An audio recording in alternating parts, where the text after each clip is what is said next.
70km. 포탄 하나가 하늘을 날아가는 거리입니다. 이 거리를 여러분이 실감할 수 있도록 하나만 말씀드리겠습니다. 서울역에서 출발해서 수원역을 지나 평택까지 그 거리를 하나의 포탄이 날아간 겁니다. 그것도 대기권 상층부까지 솟아올랐다가 중력에 이끌려 거의 수직으로 낙하하면서, 그리고 그 포탄의 끝에는 GPS 유도 날개가 달려 있었고 착탄 오차는 고작 3m였습니다. 3m. 여러분, 방 하나 크기입니다. 70km를 날아가서 방 하나 크기의 오차로 떨어진다는 겁니다. 2026년 2월 5일 페르시아만 호르무즈 해협. 이란 혁명수비대가 배치한 누르 대한미사일 발사대의 덮개가 열리고 추진체에 점화 신호가 들어간 바로 그 순간, 해협 건너편 오만 해안 절벽 뒤에 숨어있던 12문의 강철 야수가 동시에 포신을 들어올렸습니다. K9A3, 대한민국이 만든 세계 최정상급 자율주행 자주포. 첫 번째 포문이 열린 곳은 알파포대 1번 차량이었습니다. 58 구경장. 총 길이 9m가 넘는 포신의 끝에서 섭씨 3000도의 화염이 분출되었죠. 새벽 어둠을 단칼에 베어버리는 주황빛 불기둥이었습니다. 포구를 떠난 155mm 유도포탄은 초속 900m가 넘는 속도로 회전하며 하늘로 솟구쳤고, 뒤이어 2초 간격으로 두 번째, 세 번째 포탄이 같은 포구에서 연달아 토해져 나왔습니다. 세 발. 각각 다른 장향량, 다른 포신 안각, 다른 포물선. 하지만 도착지는 하나. POT. 타임 온 타겟. 세 발이 동시에 정확히 같은 시각에 하나의 목표물 위에 떨어지는 겁니다. 12문이 각각 3발씩 총 36발의 유도포탄이 15초 만에 하늘로 올라갔습니다. 하지만 이 포탄들이 왜 발사되어야 했는지를 이해하려면 우리는 시간을 되돌려야 합니다. 모든 것은 이 사격이 있기 12시간 전 2월 4일 오후에 시작되었습니다. 이란, 테헤란. 2달 전부터 시작된 반정부 시위가 도시 전체를 뒤덮고 있었습니다. 시작은 인터넷 검열에 반대하는 글을 올렸다가 체포된 22살 여대생이었죠. 그녀의 구속 소식이 퍼지자 테헤란 대학교 앞에 수백 명이 모였고, 일주일 만에 이스파한, 시라즈, 타브리즈에서 동시다발 시위가 터졌습니다. 혁명수비대는 최루탄으로 시작해 실탄 사격까지 동원했고 2달간 수백 명의 민간인이 희생되었습니다. 유엔이 조사단 파견을 의결하고 서방은 추가 제재를 발표했죠. 이란 경제는 바닥을 치고 있었고 혁명수비대에게는 국민의 시선을 밖으로 돌릴 카드가 절실했습니다. 그들이 꺼내든 카드가 호르무즈 해협 봉쇄였습니다. 전 세계 원유 물동량의 3분의 1이 이 좁은 수로를 통과합니다. 가장 좁은 구간은 폭이 54km에 불과하고 실제 항로는 약 10km 남짓이죠. 이란 국영방송이 해협 전면 봉쇄를 선포하자 뉴욕 원유 선물 가격이 10분 만에 배럴당 18달러 급등했고 도쿄와 런던, 프랑크푸르트의 증시가 일제히 무너졌습니다. 그리고 이 거대한 위기의 한복판에서 가장 먼저, 가장 직접적으로 위협에 노출된 것은 한 척의 배였습니다. K-오션호. 대한민국 해운사 소속 30만 톤급 초대형 유조선. 첫 번째 길이 330m, 폭 60m의 이 거대한 철의 고래는 사우디아라비아에서 원유 200만 배럴을 싣고 울산항을 향해 항해 중이었습니다. 봉쇄 선포 6시간 전에 이미 해협 진입 항로에 올라선 상태였죠. 30만 톤짜리 유조선은 유턴이 안 됩니다. 정지까지 3km, 방향 전환의 선의 반경 800m. 앞으로 가거나 멈추거나 들 뿐이었고, 멈춘다 해도 고속정에 더 쉬운 표적이 될 뿐이었습니다. 새벽 4시 23분, K-오션호 조타실의 레이더에 점이 나타났습니다.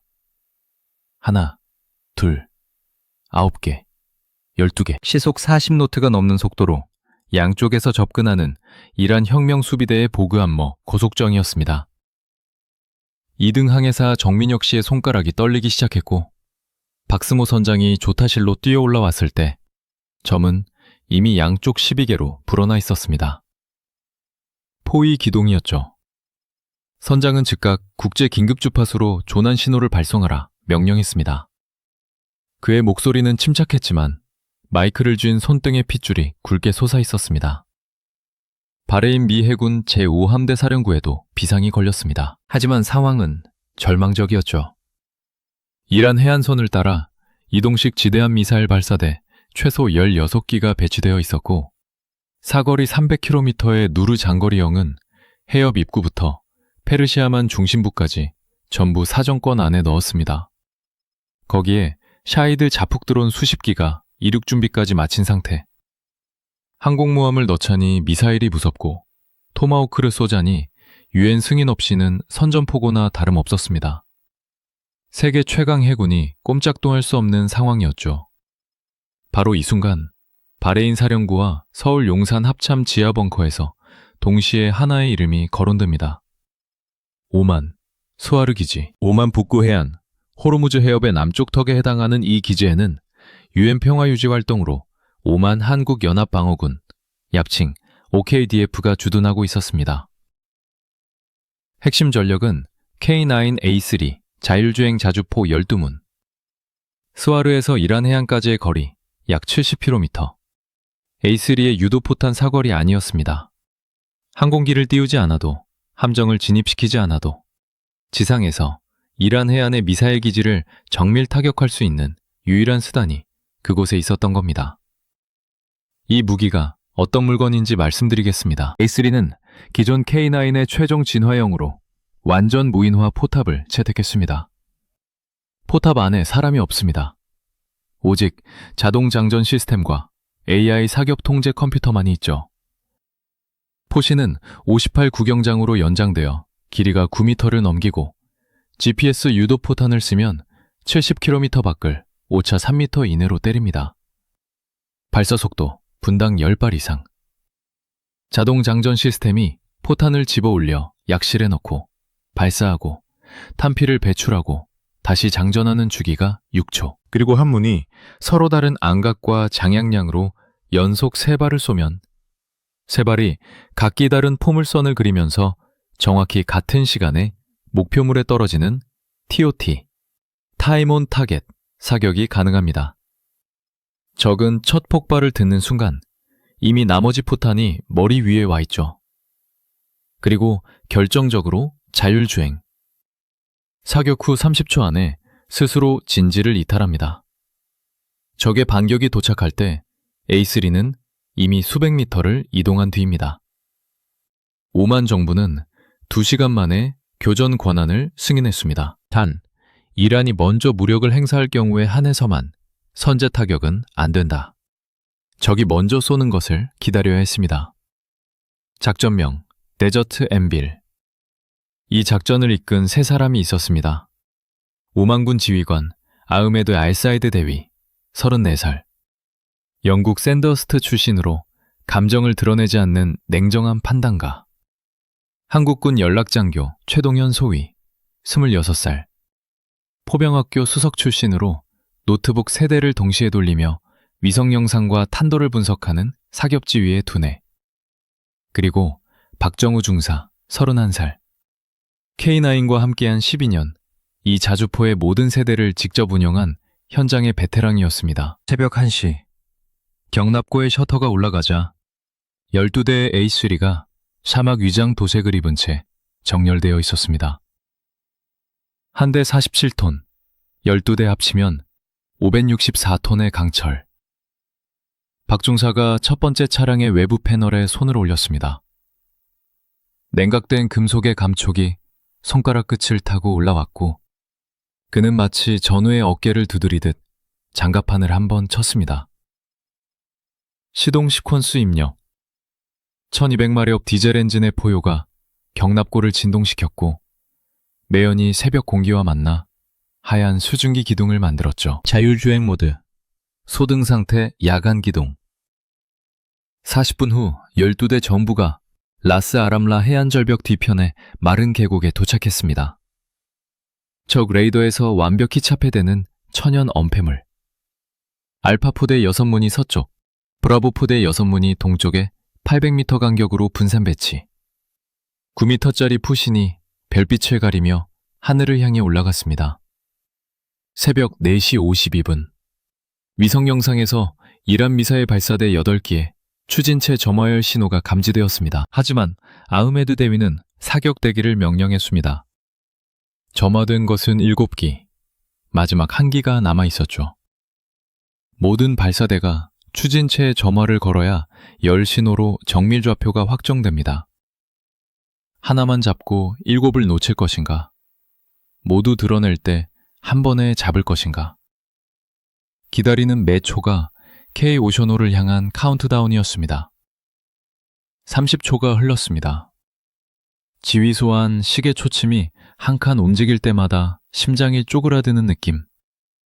최소희의 손가락은 키보드 위에서 얼어붙어 있었고 통신병의 이마에서 땀이 줄줄 흘렀습니다. 7기가 점화된 그때 첫 번째 발사대에서 누르 대함미사일이 발사 레일을 떠났습니다. 적외선 영상에 눈부신 백색 점이 해안에서 솟아올랐죠. 적이 먼저 쐈습니다. 아흐메드 대위, 사격 개시. 최소희가 실행키를 눌렀고 신호가 12대에 동시 전달되기까지 0.03초. AI가 표적 좌표, 기상 보정, 잔약, 안각을 0.2초 만에 연산했습니다.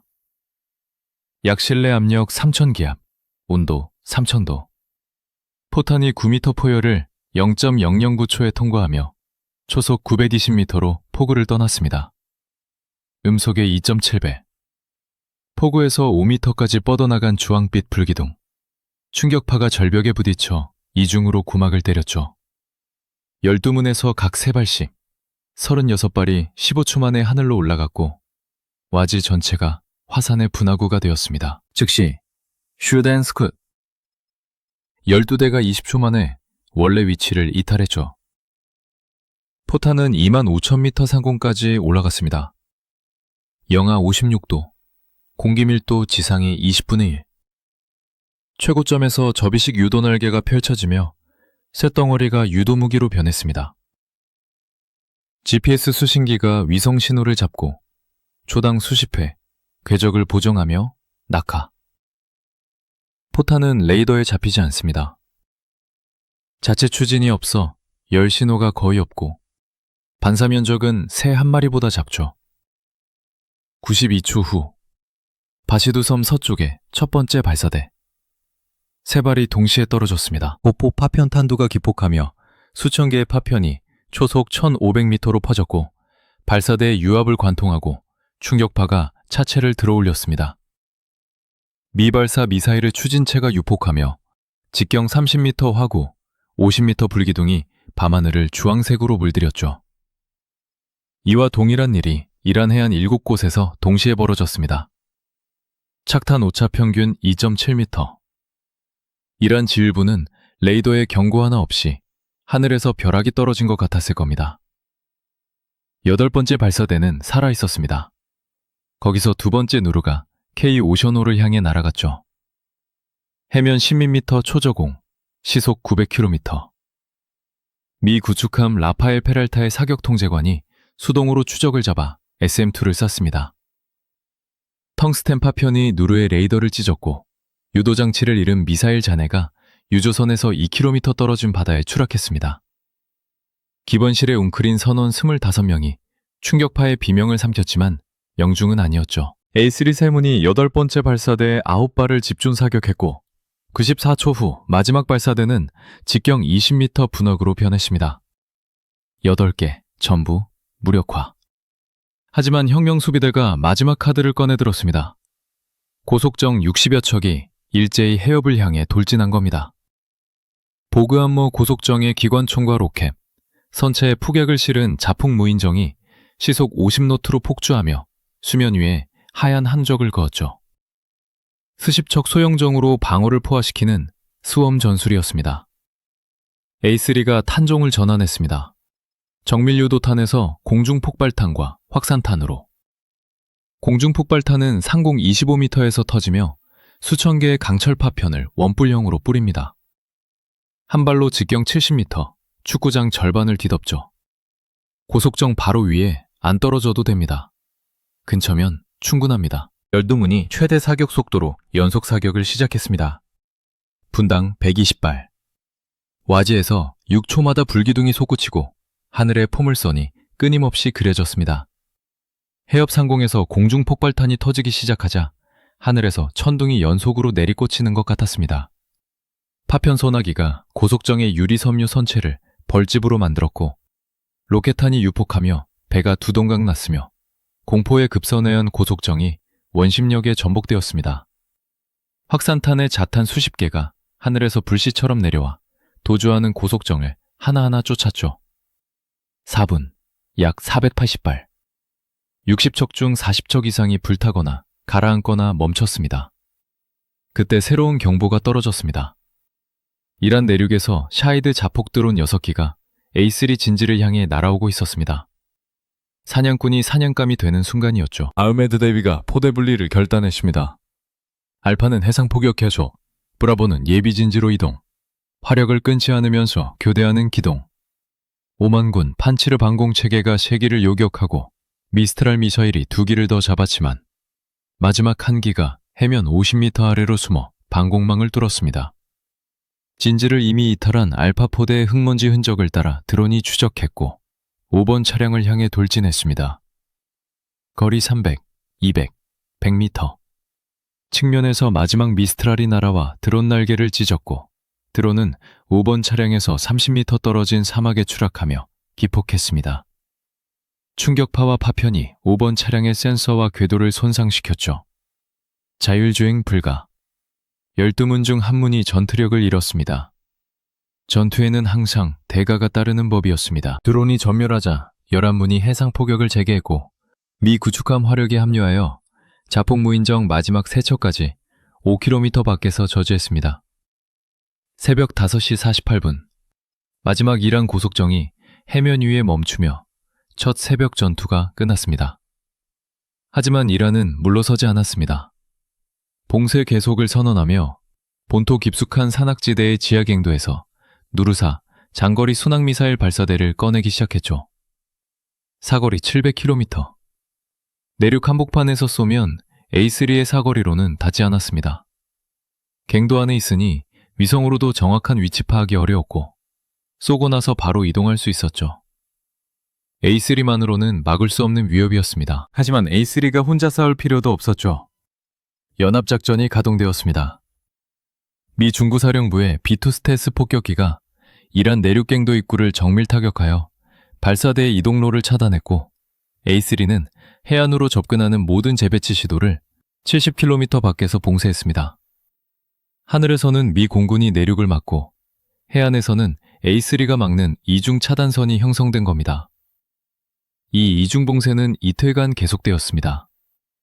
11문의 A3가 진지를 바꿔가며 총 1,400발 이상을 발사했고 이란이 해안에 재배치하려 한 예비 발사대 6기를 모조리 파괴했습니다. 포신 외피가 반복된 사격의 열에 변색될 정도였죠.